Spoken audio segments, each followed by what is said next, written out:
Natasha, welcome to Whistle Talks, Ep06. We're so glad to have you here with us.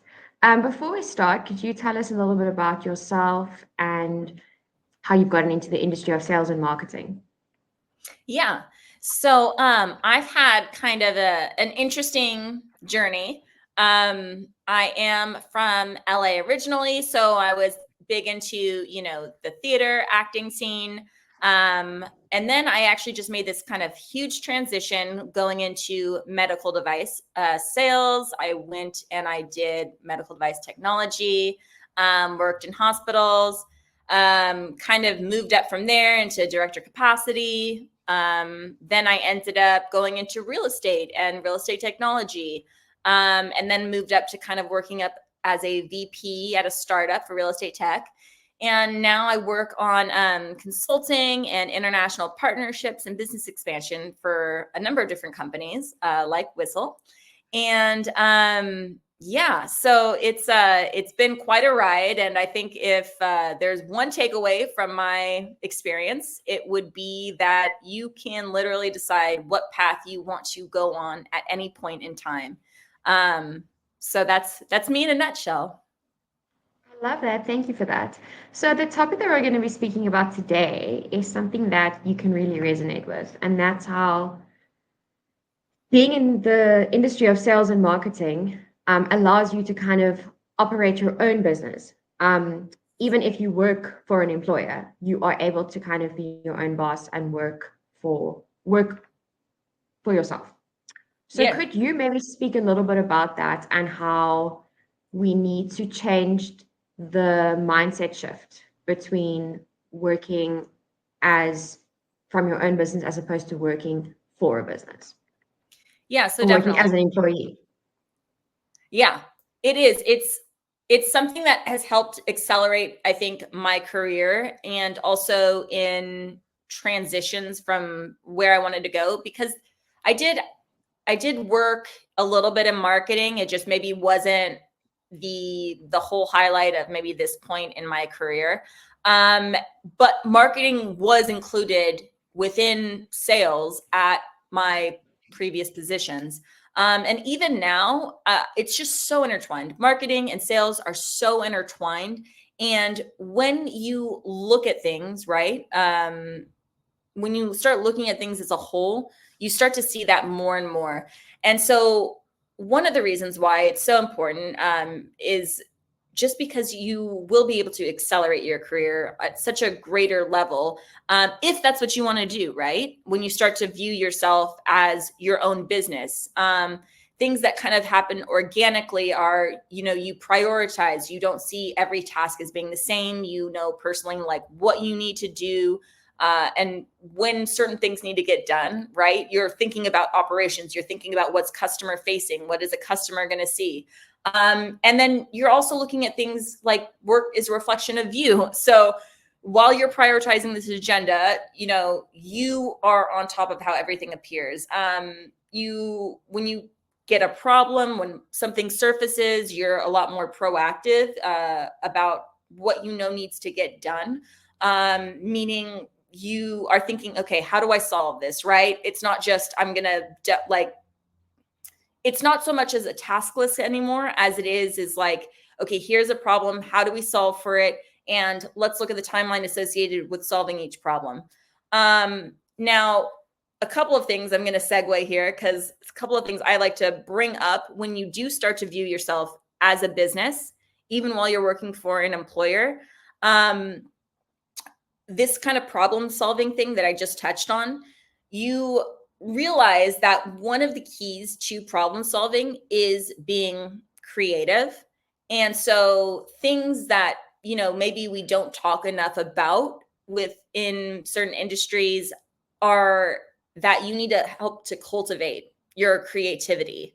Meaning you can go for walks, you can make sure that you're listening to audiobooks, you can draw, you can paint, you can take on hobbies, maybe try things that are new and understand you're doing it for the purpose of literally like unlocking this creative part of your brain. Because when you take these mindset shifts, it's actually like the fastest way to solve problems. And that's what you start to do, right? That's how you start to operate, is like, okay, here's a challenge. It's presented itself. I need to figure out how to address it. And so then you put on your creative thinking cap for all intensive purposes. And then the last thing is that, as an employee, when you start to look at things outside of this task to-do list, and you're looking at the bigger picture, right? Again, you're looking at what's a reflection of you, what the customer sees, how to present things as a package. You're looking at maybe more data-driven metrics as a whole. You're looking at how to solve problems, like all of what I just said. What a different conversation that is to have with a superior. You understand more so when the question is being asked, why it's being asked. The communication is so much better because you can come to, your superior or whoever, you're talking to, even like a customer, and you can give better recaps. You can understand what their problems are. It's an entire mindset shift that really sets you up for anything you want to do in life. Speaking about having your own business and sort of not looking at it, working from an employer, kind of being your own boss. Could we speak about some boundaries that need to be put in place to kind of navigate the way of working for yourself, to avoid burnout, those kinds of things? Yeah. So, with burnout prevention, I know that we all kind of, our knee-jerk reaction, I think sometimes, is to go into like rigid schedules, rigid time blocking, maybe. But what I find is that it can be very difficult to uphold those types of boundaries, right? And that's what we want, right? We have to create boundaries, but it always kind of comes back to how. So the first thing, again, this kind of all goes to mindset. So one of the really, really important things to do, and this is if you're in sales, this is if you're in marketing, is you want to make sure that you're having fun. You want to make sure that you are having fun and you're a little bit more experimental with things. Like what I mean by that is, because really being experimental and making sure you're having fun with it is almost like burnout prevention in a nutshell. Because when I say experimental, this is what that means. This means I'm going to see, what times of days are best for me to accomplish this, what type of schedule works best for me, the type of people I need to make sure I'm aligning myself with. And I'm not going to be so hard on myself and so rigid to think that it's going to like A plus B equals C. Like, because Yes. honestly, that's not the way it works. That's not the way life even works. So understanding, hey, I'm going to see, does A plus B equal C? Okay, it does. And then you can move on from there. So, for instance, here's how I block my schedule. And it's super loose. I try not to take any meetings unless they're necessary before 12 p.m. on a Monday. On Friday, I think I try never to schedule anything for Fridays. I leave it open. And here's why. There's so many last minute things that get brought up that I literally I keep these huge open blocks because I know that things are going to happen. But going back to the 12 p.m. Monday rule that I have, it's because I'm trying to get organized for the week, right? So, and that works for me. Like, looking at when I think of, okay, I need to schedule something and I'm like Tuesday, Wednesday, Thursday, that works for me. That's better for my schedule, Yes. just having that innately. But that took time to get to, even understanding something as simple as that. And being experimental was how I got there, and having fun with it, being like, ugh, Monday mornings, am I right? But letting myself think that is like, what I'm saying is like, maybe I really should give myself the time on Monday mornings to get everything situated. And this schedule has allowed me to have my peak productivity. So it's to each their own. Do you feel like if you kind of laissez-faire about it and have quite an relaxed approach, trying to put all these boundaries in place to prevent burnout, do you ever feel the opposite way, that you're like, wow, I'm actually not getting done what I need to get done? Or I Yeah. kind So of wish, do you ever miss that kind of like 9 to 5 sort of schedule, like going into an office, getting it done, and then putting your stuff away? Do you ever feel like you kind of wish you had that again? well,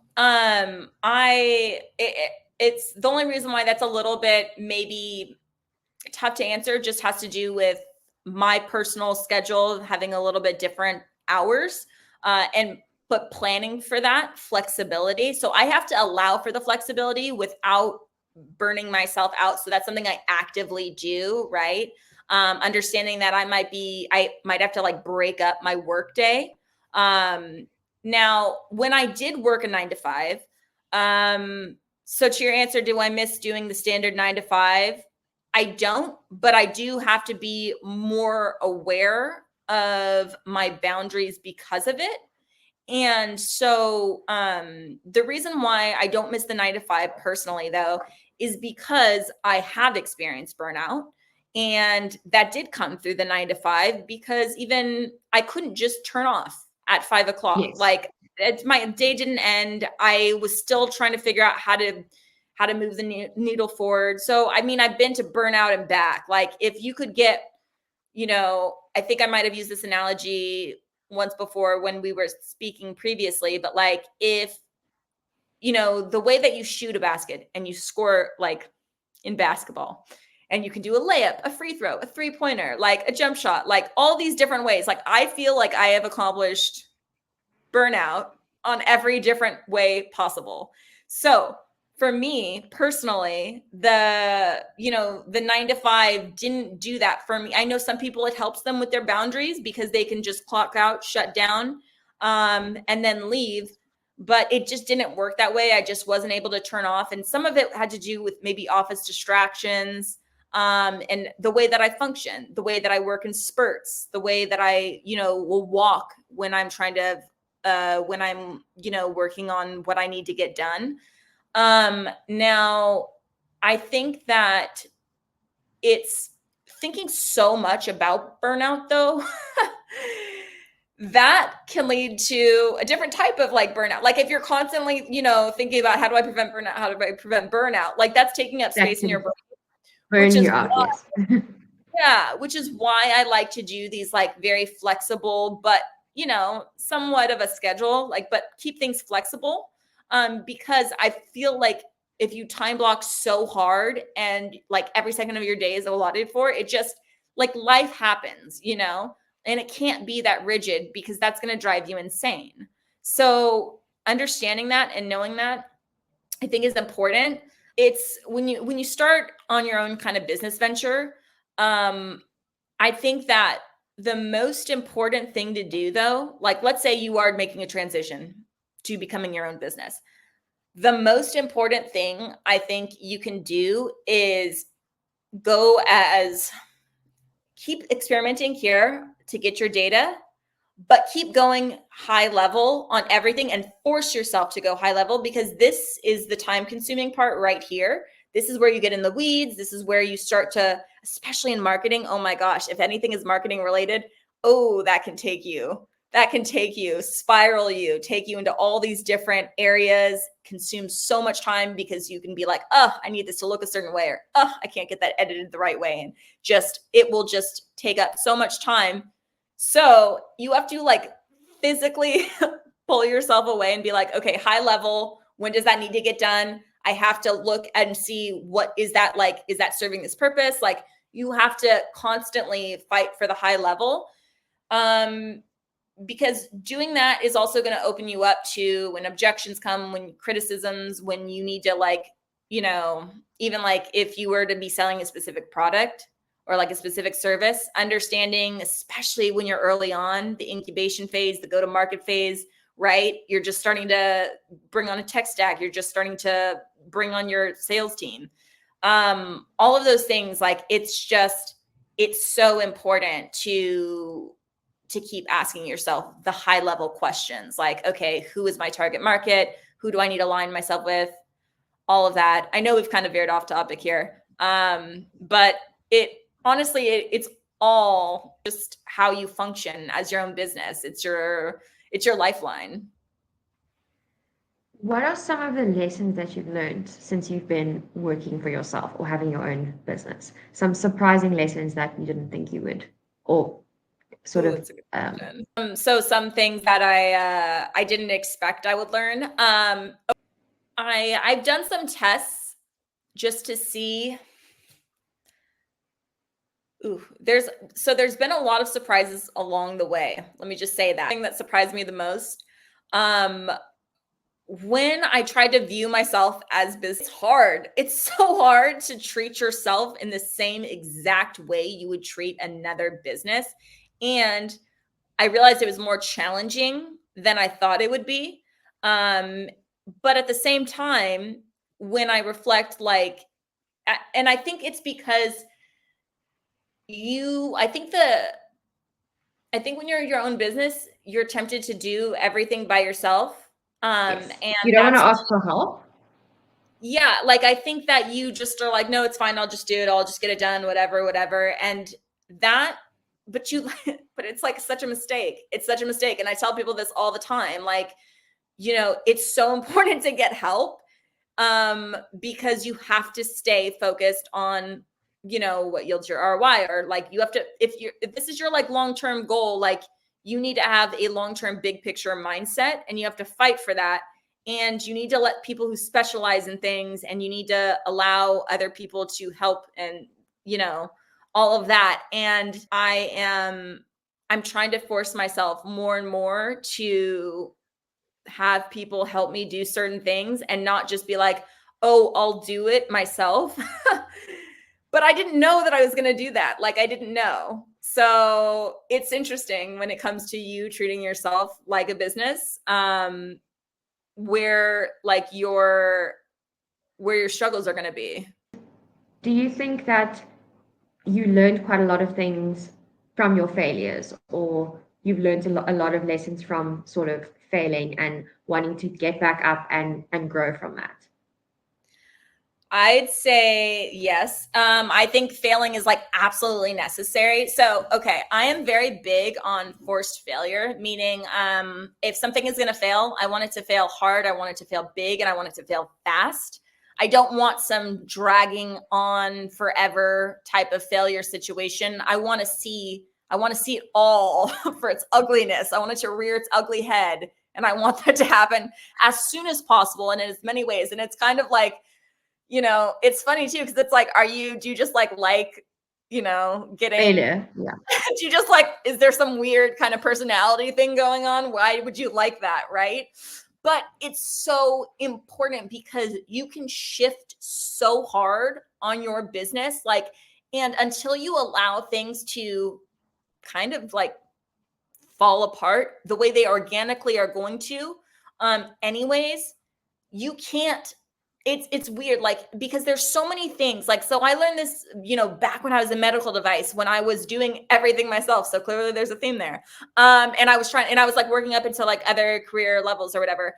That was like the first time I really encountered this concept of forced failure, because when you do everything yourself, you're also preventing yourself from seeing what the true challenges are, because like you are like, not challenges, but you're preventing things from getting fixed the way that they need to, right? Because like, for instance, you could be marketing something a certain way, but let's say you're muscling it, right? And it's not, and so because you're muscling it, it's giving this glimmer of hope, and you shouldn't have, and this is what I'm saying, it's like, it's giving you a glimmer of hope that you shouldn't have, right? Like, it's because you muscled it, now you're getting some false impressions of something that doesn't work. Like, marketing something in that way is not effective.